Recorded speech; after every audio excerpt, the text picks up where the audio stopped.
नमस्कार साथियों, मानव जीवन का जो विशिष्ट तत्व है वह बौद्धिकता है। इस बौद्धिकता के साथ एक तार्किकता जुड़ी हुई है। प्राचीन भारत उस तर्क की दृष्टि से एक बहुत अधिक ऊंचे स्तर पर था, जिसका वर्णन विभिन्न दर्शनों के माध्यम से तो हुआ, लेकिन एक अद्भुत दर्शन हुआ, वह हुआ गौतम ऋषि का न्याय दर्शन। यह न्याय दर्शन, जिसका शाब्दिक अर्थ है कि हम यदि ज्ञान प्राप्त करना चाहते हैं तो इसमें दिए गए सिद्धांतों के माध्यम से वहां पहुंच सकें।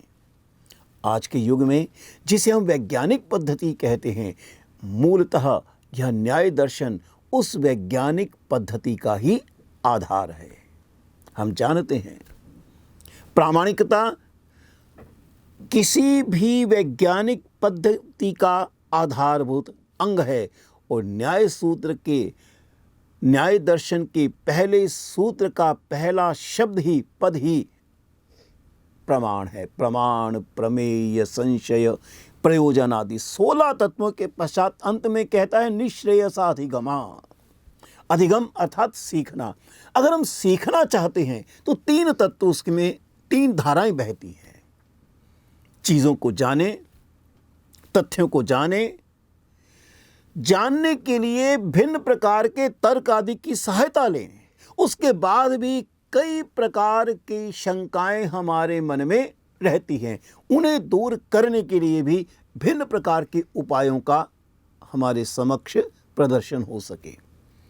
इस दृष्टि से न्याय शास्त्र का अपना एक विशिष्ट तत्व, एक महत्व है और इस महत्व को ध्यान में रखते हुए अनेक टीकाएं इन पर लिखी गईं, अनेक ग्रंथ भी हुए, सरल भाषा में भी लिखे गए और दार्शनिक भाषा में भी लिखे गए।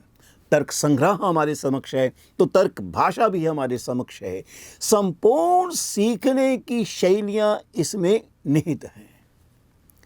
न्याय दर्शन की बहुत लंबी, व्यापक एक ग्रंथमाला ही नहीं, एक संपूर्ण व्यापकता लिए हुए दर्शन हमारे समक्ष यह आता है।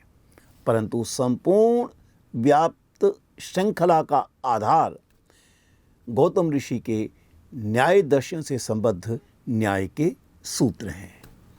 हम उन सूत्रों को पढ़ सकें, हम उन सूत्रों को समझ सकें, हम उन सूत्रों में छिपे हुए भावों को जानकर जीवन को ज्ञानमय बना सकें। इस दृष्टि से संस्कृत संवर्धन प्रतिष्ठान का एक विशिष्ट प्रयास रहा है न्याय से संबद्ध पुस्तक का प्रकाशन, निर्माण। हम स्वयं न्याय दर्शन को पढ़ने के योग्य हो सकें, इसलिए संस्कृत के माध्यम से, सरल संस्कृत के माध्यम से उस पुस्तक को हमारे समक्ष रखा गया है।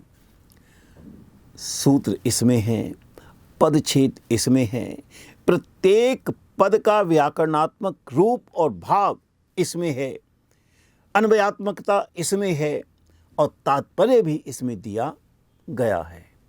हम संस्कृत को जानें, संस्कृत को समझें, संस्कृत को पढ़ें और उसके माध्यम से न्याय दर्शन पढ़कर संपूर्ण प्रकार के विषयों के अध्ययन की शैली को प्राप्त करें।